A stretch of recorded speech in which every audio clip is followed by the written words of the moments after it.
नमस्कार भाई सभी को। और पिछली वीडियो में जो भारत की सबसे प्राचीनतम सभ्यता थी सिंधु सभ्यता, हमने उसकी बात की थी, जिसकी समाप्ति हुई थी 1750 ईसा पूर्व में। और उसके बाद भारत की दूसरी जो सबसे प्राचीनतम सभ्यता है वैदिक सभ्यता, आज हम उसकी बात करेंगे। तो 1500 ईसा पूर्व में वैदिक काल शुरू होता है। और वैदिक काल जो है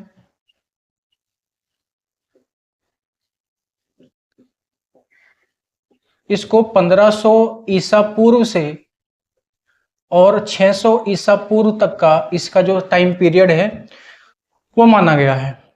ठीक है भाई। तो वैदिक काल को दो भागों में विभाजित किया गया है। कितने भागों में बांटा गया है भाई वैदिक काल को? दो भागों में। एक है ऋग्वैदिक काल, ऋग्वैदिक काल, और दूसरा है उत्तर वैदिक काल। दूसरा है उत्तर वैदिक काल। ऋग्वैदिक काल का जो समय माना जाता है वो माना जाता है भाई 1500 ईसा पूर्व से लेकर 1000 ईसा पूर्व तक का। और उत्तर वैदिक काल का समय 1000 ईसा पूर्व से लेकर 600 ईसा पूर्व तक का माना जाता है। ठीक है भाई। जो हमारा ऋग्वैदिक काल है उसके अंदर हमारा जो सबसे प्राचीनतम वेद है, जो सबसे पुराना वेद है ऋग्वेद, इसकी रचना हुई थी। ऋग्वेद की रचना हुई ऋग्वैदिक काल में। और उत्तर वैदिक काल में ऋग्वेद के अलावा जो हमारे बाकी के तीन वेद हैं, सामवेद, यजुर्वेद और अथर्ववेद, इन तीनों की रचना हुई उत्तर वैदिक काल में। ऋग्वैदिक काल में ऋग्वेद की रचना, उत्तर वैदिक काल में ऋग्वेद के अलावा जो हमारे तीन वेद हैं उनकी रचना हुई है। ठीक है। इनके अलावा रामायण और महाभारत की रचना हुई है। तो रामायण का हम सभी जानते हैं वाल्मीकि के द्वारा लिखी गई थी, और महाभारत महर्षि वेद व्यास के द्वारा लिखा गया था। ठीक है भाई। ऋग्वैदिक काल, उत्तर वैदिक काल, ये दो भाग में बांटा गया है वैदिक काल को। लेकिन इन दो भागों में बांटने का कारण क्या है? ठीक है, कुछ ना कुछ तो कारण रहा होगा ना बांटने का। तो सबसे जो बड़ा कारण था वो ये था कि लगभग 1000 ईसा पूर्व में आर्यों के द्वारा लोहे की खोज की गई थी। किसकी खोज की गई थी भाई? लोहे की खोज की गई थी। किसके द्वारा की गई थी? आर्यों के द्वारा की गई थी। आर्य कौन थे? आर्य भारत में बाहर से आए थे। और आर्यों के द्वारा सबसे पहले जो व्यवसाय शुरू किया गया था वो था पशुपालन। कौन सा था? पशुपालन। तो पशुपालन जब आर्यों के द्वारा शुरू किया गया था तब यह समय माना जाता है ऋग्वैदिक काल का। इसी समय में ऋग्वेद की रचना हुई थी। लेकिन इसके कुछ समय बाद जब 1000 ईसा पूर्व का समय आता है तब आर्यों के द्वारा ही लोहे की खोज की जाती है। उससे पहले किसी को लोहे की जानकारी नहीं थी। लोहे की जानकारी सबसे पहले कहाँ मिलती है? 1000 ईसा पूर्व में।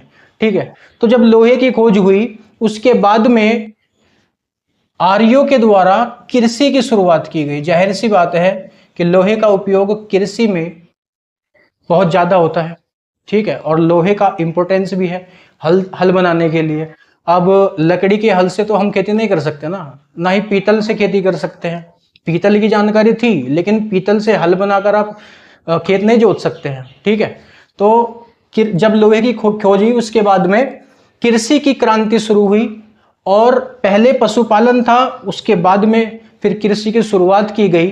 तो आर्यों का जो मुख्य व्यवसाय बना वो कृषि और पशुपालन दोनों बना। ठीक है। इसलिए इन वैदिक काल को इन दो भागों में बांटा गया है। लोहे की खोज से पहले का जो समय काल है वो ऋग्वैदिक काल है जिसमें ऋग्वेद की रचना हुई थी। और लोहे की खोज के बाद का जो काल है उत्तर वैदिक काल कहलाता है जिसमें ऋग्वेद के अलावा बाकी के तीनों वेदों की रचना की गई। ठीक है भाई। तो सबसे पहले हम पढ़ेंगे आर्यों के बारे में ही कि आर्य कौन थे, कहां से आए थे। और क्या क्या उनका रहन सहन कैसा था, उनका खान पान कैसा था। तो सबसे पहले आर्यों के बारे में पढ़ते हैं। और आर्यों के द्वारा वैदिक काल के अंदर ही वैदिक सभ्यता शुरू की गई थी। ठीक है भाई, जो हमारे भारत की दूसरी सबसे प्राचीनतम सभ्यता मानी जाती है वैदिक सभ्यता, वो शुरू किसके द्वारा की गई थी? आर्यों के द्वारा। वैदिक सभ्यता शुरू की गई थी आर्यों के द्वारा। आर्यों के द्वारा शुरू की गई। ठीक है भाई, तो आर्य का अर्थ क्या होता है? आर्य का अर्थ, आर्य का अर्थ है श्रेष्ठ। आर्य का अर्थ है श्रेष्ठ। आर्यों का जो आगमन हुआ था भारत में, यानी आर्य कहां से आए थे, इसको लेकर अलग अलग डिबेट्स हैं, यानी अलग अलग कथन हैं, अलग अलग धारणाएं हैं। जैसे कि इतिहासकारों के द्वारा जो सबसे ज्यादा जिस कथन को मान्यता प्राप्त है वो है मैक्स मूलर का। और मैक्स मूलर के अनुसार, मैक्स मूलर के अनुसार आर्य मध्य एशिया से आए थे भाई। कहां से आए थे? मध्य एशिया से भारत आए। मध्य एशिया से भारत आए। मध्य एशिया अफगानिस्तान के जो ऊपर का जो क्षेत्र, उत्तर में जो क्षेत्र पड़ता है, तुर्कमेनिस्तान, उज्बेकिस्तान, ये पूरा का पूरा क्षेत्र कहलाता है मध्य एशिया। तो मैक्स मूलर के अनुसार जो आर्य भारत आए थे वो मध्य एशिया से आए थे। इनके अलावा एक दो कथन जो और पूछ लिए जाते हैं, जैसे बाल गंगाधर तिलक के द्वारा, कि तिलक के अनुसार, बाल गंगाधर तिलक के अनुसार जो आर्य थे वो आए थे भाई आपके उत्तरी ध्रुव से। आर्यों की एंट्री भारत में कहां से हुई थी? उत्तरी ध्रुव से। और स्वामी दयानंद सरस्वती के अनुसार, दयानंद सरस्वती के अनुसार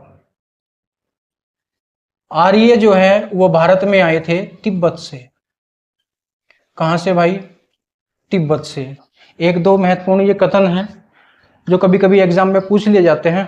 ठीक है, तो आर्य अर्थ है श्रेष्ठ, और आर्यों का आगमन ज्यादातर इतिहासकारों के द्वारा जो मान्यता प्राप्त है वो है मध्य एशिया। तो अगर एग्जाम के अंदर ये क्वेश्चन आता है कि भारत में आर्यों का आगमन किस क्षेत्र से माना जाता है, तो हम उत्तर लगाएंगे मध्य एशिया। ठीक है भाई,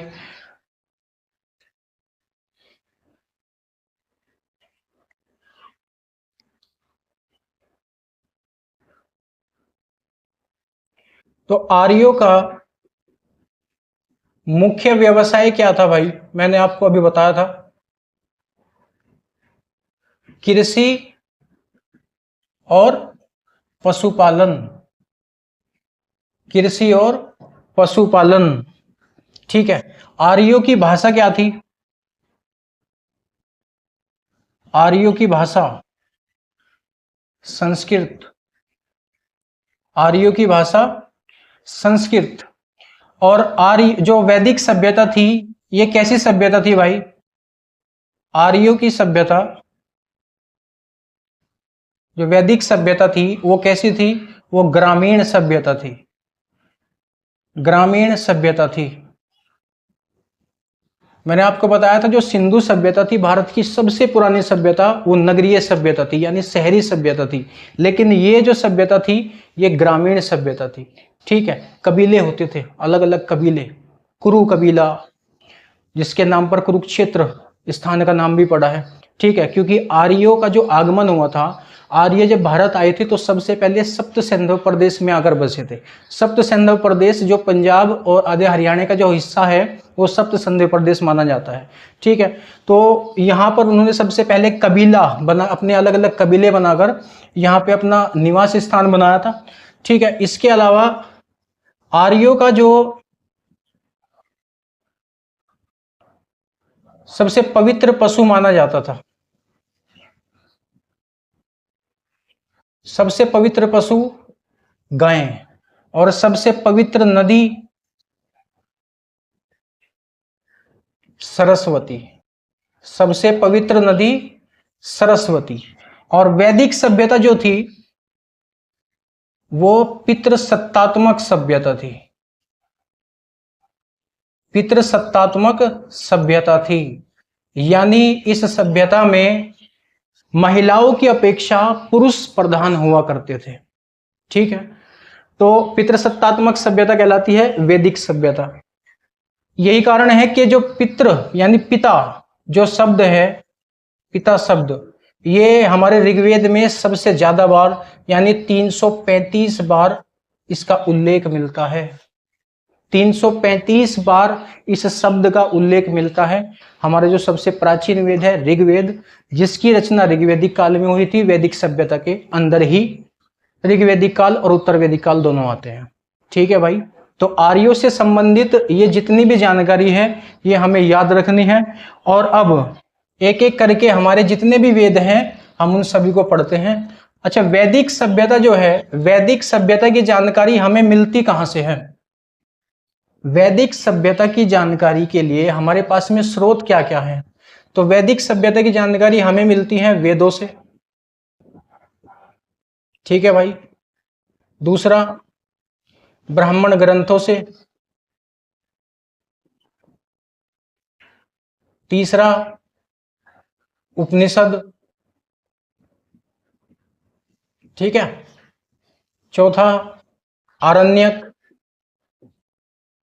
इन सब से हमें वैदिक सभ्यता की जानकारी मिलती है, वेद के बारे में जानकारी मिलती है, आर्यों के बारे में जानकारी मिलती है, पूरे वैदिक काल के बारे में जानकारी मिलती है।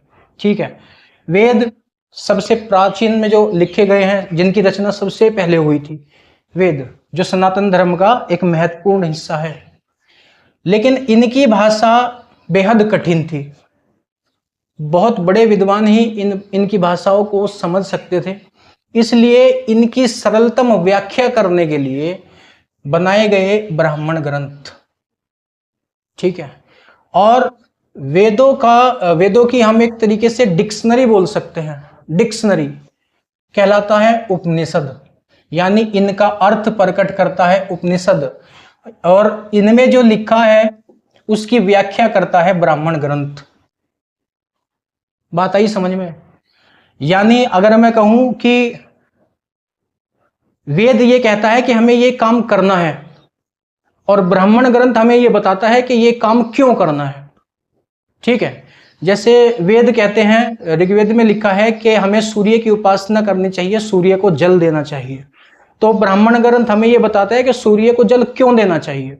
ठीक है, ब्राह्मण ग्रंथ हमें बताता है कि यदि हम सूर्य को जल देते हैं सुबह के समय, सूर्य को अगर हम ऐसे यहां से अपने शरीर के ऊपर, सर के ऊपर से अगर ऐसे जल देते हैं, तो जो सूर्य की किरणें होती हैं वो जल से जब प्रवेश करती है, जल में से, और हमारे शरीर पर जब वो किरणें पड़ती हैं तो एक मोल एनर्जी क्रिएट करती है।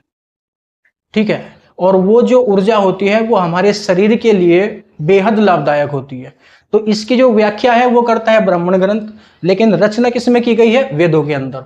और जो इनका शाब्दिक अर्थ है वो प्रकट करते हैं उपनिषद। तो उम्मीद है इन तीनों में अंतर आपको समझ में आया होगा। अब एक एक करके हम सभी को इन्हें हम पढ़ते हैं।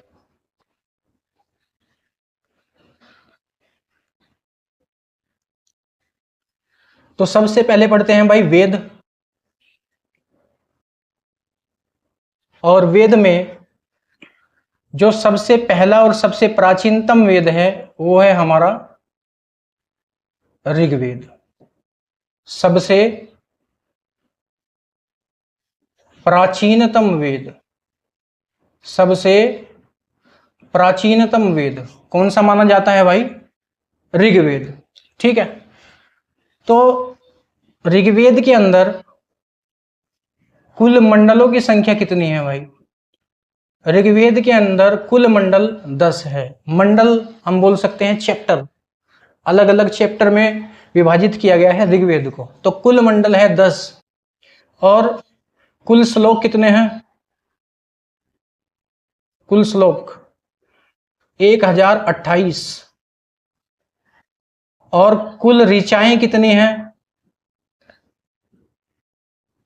10,462।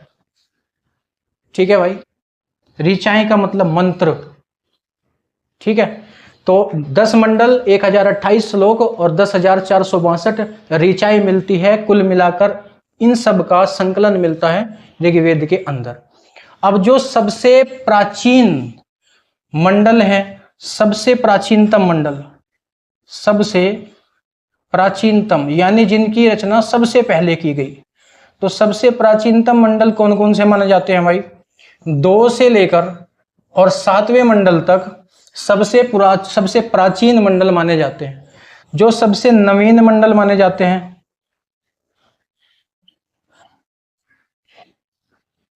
सबसे नवीनतम मंडल ये माने जाते हैं भाई आपका पहला और 10वां।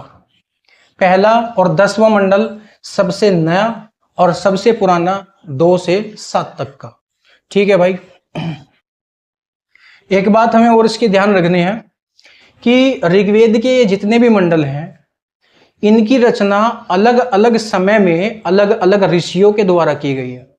किसी एक ऋषि के द्वारा 10 के 10 मंडल नहीं रचे गए हैं। अलग अलग समय में अलग अलग ऋषियों के द्वारा इन 10 मंडलों की रचना की गई है, लेकिन इन सभी को इकट्ठा करके एक जगह संकलित करने का काम किया था वेद व्यास जी ने। वेद व्यास जी के द्वारा इन सभी को एक जगह इकट्ठा करके उन्हें संकलित करने का काम किया गया था। ठीक है भाई। तो जो महत्वपूर्ण इसमें मंडल है, एक तो तीसरा मंडल। तीसरे मंडल के अंदर हमें गायत्री मंत्र मिलता है। क्या मिलता है भाई? गायत्री मंत्र। और हम सभी जानते हैं गायत्री मंत्र किसके द्वारा रचा गया? ऋषि विश्वामित्र के द्वारा गायत्री मंत्र की रचना हुई। और गायत्री मंत्र समर्पित किसको है भाई? सावित्री या सूर्य देव की उपासना के लिए। सावित्री या सूर्य देव की उपासना के लिए गायत्री मंत्र का उपयोग किया जाता है। ठीक है भाई। तो ये महत्वपूर्ण जानकारी थी ऋग्वेद से जो हमें याद रखनी है। इसके अलावा हम याद रख सकते हैं 10वां मंडल। 10वां मंडल। और 10वें मंडल में क्या है भाई? 10वें मंडल में वर्ण व्यवस्था का जिक्र किया गया है। मोस्ट इंपोर्टेंट है वर्ण व्यवस्था। 10वें मंडल में वर्ण व्यवस्था का जिक्र हमें मिलता है। और वर्ण व्यवस्था थी क्या? वर्ण व्यवस्था थी क्या?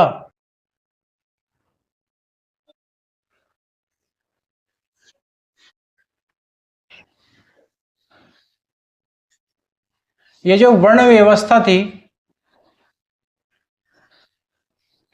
दरअसल इस वर्ण व्यवस्था के अंतर्गत जो इस काल का जो समाज था वो 4 भागों में विभाजित था।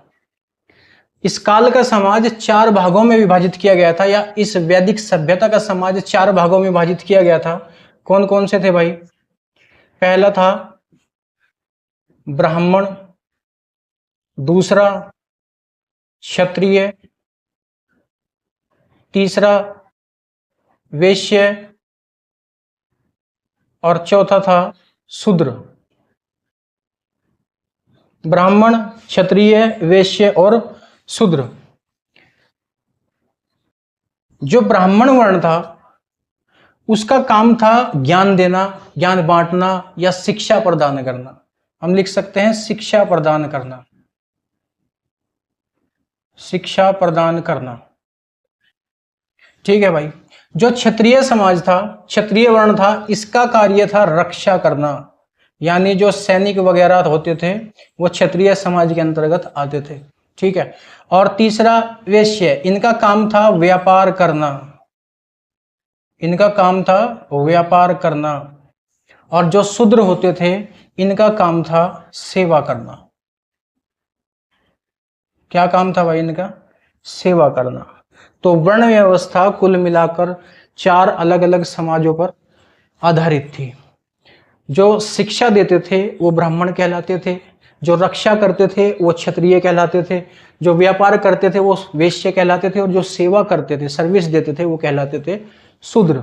ठीक है। लेकिन इसमें जो सबसे मजेदार बात है वो ये है कि ये पूरी की पूरी वर्ण व्यवस्था जन्म पर आधारित नहीं थी। ये पूरी की पूरी वर्ण व्यवस्था कर्मों पर आधारित थी। यानी यदि मैं किसी ब्राह्मण समाज में, ब्राह्मण कुल में पैदा होता हूं, तो मैं ब्राह्मण कुल का तब माना जाऊंगा यदि मैं शिक्षा का ही कार्य करूंगा, शिक्षा देने का कार्य करूंगा। यदि मैं ब्राह्मण कुल में पैदा होके, ब्राह्मण समाज में पैदा होके सैनिक का कार्य करता हूं, तो मैं अपने आप ही इस कुल में प्रवेश कर जाऊंगा, यानी मैं कहलाऊंगा क्षत्रिय कुल का।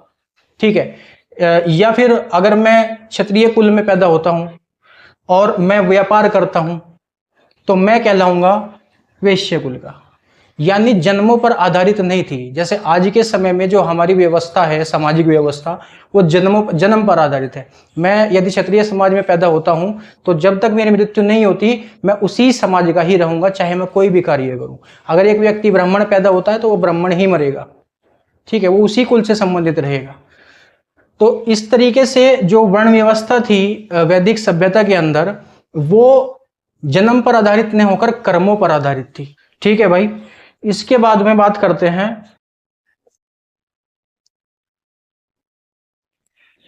ऋग्वेद के कुल मिलाकर 2 ब्राह्मण ग्रंथ हैं। इंपॉर्टेंट है भाई, जो बाद के मैं 2 हेडिंग आपको लिखवाऊंगा, उन्हें याद करना है। ऋग्वेद के कुल मिलाकर कितने ब्राह्मण ग्रंथ हैं? 2। कौन कौन से? पहला है ऐत्रेय और दूसरा है कौशितकी। 2 ब्राह्मण ग्रंथ कौन कौन से हैं? ऐत्रेय और कौशितकी। ब्राह्मण ग्रंथ मैंने आपको बताया था जो वेदों की सरलतम व्याख्या करते हैं, वो कहलाते हैं। ठीक है। इसके अलावा ऋग्वेद के मंत्रों का उच्चारण करने वाला, ऋग्वेद के मंत्रों का उच्चारण करने वाला, ये कहलाता था होर्त। मोस्ट इंपोर्टेंट है। ऋग्वेद के मंत्रों को बोलने वाला, उनका उच्चारण करने वाला कहलाता था होर्त। ठीक है भाई। तो ऋग्वेद से संबंधित जितनी भी जानकारी है वो मैंने आपको लिखवा दी है। अब बात करते हैं दूसरे वेद की, जिसका नाम है सामवेद। सामवेद। साम का अर्थ होता है गायन,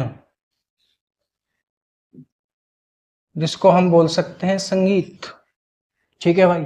तो हमें नाम से ही पता चल रहा है कि भारतीय संगीत का जनक, भारतीय संगीत का जनक किसको माना जाता है भाई? सामवेद को। यानी सामवेद के अंदर ही जो भारतीय संगीत के जो 7 स्वर होते हैं, कौन कौन से होते हैं? सा, रे, गा, मा, पा, ध और नी। सा, रे, गा, मा, पा, ध और नी। ये 7 स्वर सबसे पहले कौन से वेद में मिलते हैं भाई? सामवेद में। इसलिए सामवेद को भारतीय संगीत का जनक कहा जाता है। ठीक है भाई। अगर इसके ब्राह्मण ग्रंथों की बात करें तो इसका एक ब्राह्मण ग्रंथ है भाई, जो इसकी सरलतम व्याख्या करता है, जिसका नाम है तांडे। और तांडे को ही हम पंचविश भी बोलते हैं। 2 नामों से ये जाना जाता है, तांडे या पंचविश। ठीक है। और दूसरी बात जो हमें याद रखनी है कि सामवेद के अंदर मंत्रों का उच्चारण नहीं किया जाता। सामवेद के अंदर मंत्रों का गायन किया जाता है। ऋग्वेद में मंत्रों का उच्चारण किया जाता है, बोले जाते हैं, लेकिन सामवेद में मंत्र गाए जाते हैं।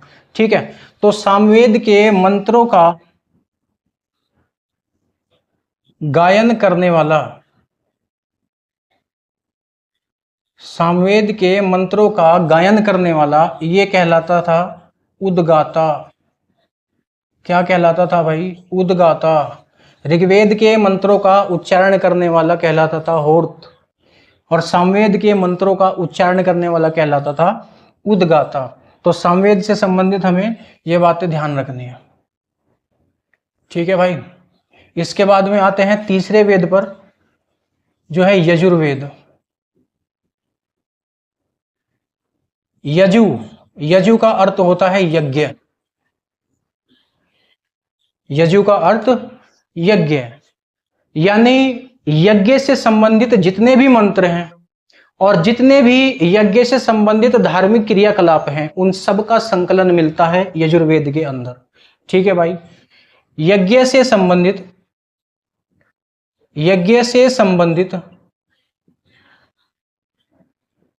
मंत्रों तथा धार्मिक क्रियाकलापों का संकलन कहाँ मिलता है भाई? यजुर्वेद के अंदर।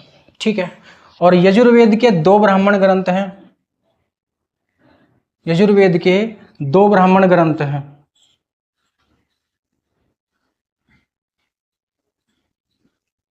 कौन कौन से हैं भाई? पहला है तैत्तिरीय और दूसरा है शतपथ। यजुर्वेद के कितने ब्राह्मण ग्रंथ हैं? 2, एक तैत्तिरीय और एक शतपथ। इसके अलावा यजुर्वेद के मंत्रों का उच्चारण यानी बोलने वाला, यजुर्वेद के मंत्रों का उच्चारण करने वाला क्या कहलाता था भाई? अधर्व्यु। अधर्व्यु क्या कहलाता था भाई? अधर्व्यु। ऋग्वेद के मंत्रों का उच्चारण करने वाला क्या कहलाता था? होर्त। सामवेद के मंत्रों का गायन करने वाला उद्गाता। यजुर्वेद के मंत्रों का उच्चारण करने वाला अधर्व्यु। ठीक है, तो यजुर्वेद से संबंधित हमें ये बात ध्यान रखनी है कि यजुर्वेद के अंदर यज्ञ से संबंधित मंत्रों का और धार्मिक क्रियाकलापों का संकलन मिलता है, और इसके 2 ब्राह्मण ग्रंथ हैं, शतपथ और तैत्तिरीय। ठीक है, अब सबसे आखिरी का वेद जो कि है अथर्ववेद। अथर्ववेद, ठीक है भाई, और अथर्ववेद में मोस्ट इंपोर्टेंट हमें मिलता है आयुर्वेदिक उपचारों से संबंधित, आयुर्वेदिक उपचारों से संबंधित मंत्रों का संकलन। आयुर्वेदिक उपचारों से संबंधित मंत्रों का संकलन कहीं में अथर्ववेद के अंदर। ठीक है, इसके अलावा जादू टोना, काला जादू और वशीकरण, ये सब के सब किसके अंदर देखने को मिलते हैं? अथर्ववेद के अंदर। ठीक है भाई, लेकिन हमें जो मुख्य बात याद रखनी है वो रखनी है आयुर्वेदिक उपचारों से संबंधित वेद अथर्ववेद। ठीक है भाई, इसके बाद इसका जो ब्राह्मण ग्रंथ है वो कहलाता है गोपथ। इसका एक ब्राह्मण ग्रंथ है गोपथ, और अथर्ववेद के मंत्रों का उच्चारण करने वाला, इसके मंत्रों को बोलने वाला क्या कहलाता था भाई? ये कहलाता था ब्रह्मा। ब्रह्मा। ठीक है, तो अथर्ववेद आयुर्वेदिक उपचारों से संबंधित है, एक ब्राह्मण ग्रंथ है गोपथ, और मंत्रों का उच्चारण करता कहलाता था ब्रह्मा। तो कुल मिलाकर जो हमारे 4 वेद हैं, चारों के चारों मैंने आपको यहाँ पे बता दिए, और वेद हमारे समाप्त होते हैं। तो वेद के बाद में अब बात करते हैं उपनिषद की। उपनिषद, उप का अर्थ होता है समीप। उप का अर्थ क्या होता है भाई? समीप। और निषद का अर्थ होता है बैठना। उप का अर्थ समीप, निषद का अर्थ बैठना। तो कुल मिलाकर इसकी व्याख्या अगर हमें करनी है तो इसकी व्याख्या होगी गुरु के समीप बैठकर, गुरु के समीप बैठकर ज्ञान प्राप्त करना, गुरु के समीप बैठकर ज्ञान प्राप्त करना। ठीक है भाई। इसके बाद उपनिषद जो है इनकी कुल संख्या है 108। उपनिषदों की कुल संख्या कितनी है? 108, जिसमें से 12 जो उपनिषद हैं वे प्रमाणित है। 12 उपनिषदों के हमारे पास में एविडेंसेज हैं, सबूत है, साक्ष्य है। ठीक है, 12 उपनिषद प्रमाणित है। ठीक, तो ये उपनिषद से संबंधित कुछ जानकारी थी। इसके अलावा एक दो क्वेश्चन निकल के आ जाते हैं एक दो उपनिषदों से। ठीक है, जैसे मुंडकोपनिषद जो है, मुंडकोपनिषद, इससे जो हमारे भारत का आदर्श वाक्य है सत्यमेव जयते, सत्यमेव जयते, ये जो वाक्य है ये मुंडकोपनिषद से लिया गया है। कहां से लिया गया है भाई? मुंडकोपनिषद से लिया गया है। एक है मांडुकोपनिषद, मुंडकोपनिषद और मांडुकोपनिषद। मांडुकोपनिषद से सत्यम शिवम सुंदरम, सत्यम शिवम सुंदरम, ये वाक्य कहां से लिया गया है भाई? ये लिया गया है मांडुकोपनिषद से। और हम सभी जानते हैं सत्यम शिवम सुंदरम भगवान शिव को बोला जाता है। ठीक है, एक और लिख लेंगे, काठोपनिषद, काठोपनिषद। और काठोपनिषद में हमें यमराज और नचिकेता, यमराज और नचिकेता के बीच संवाद देखने को मिलता है। कुल मिलाकर हमें मुख्य रूप से हमें केवल ऊपर के दो याद रखने हैं, मुंडकोपनिषद और मांडुकोपनिषद। मुंडकोपनिषद से हमारे भारत का आदर्श वाक्य लिया गया है सत्यमेव जयते, और मांडुकोपनिषद से सत्यम शिवम सुंदरम जो कि भगवान शिव को समर्पित है, ये वाक्य लिया गया है।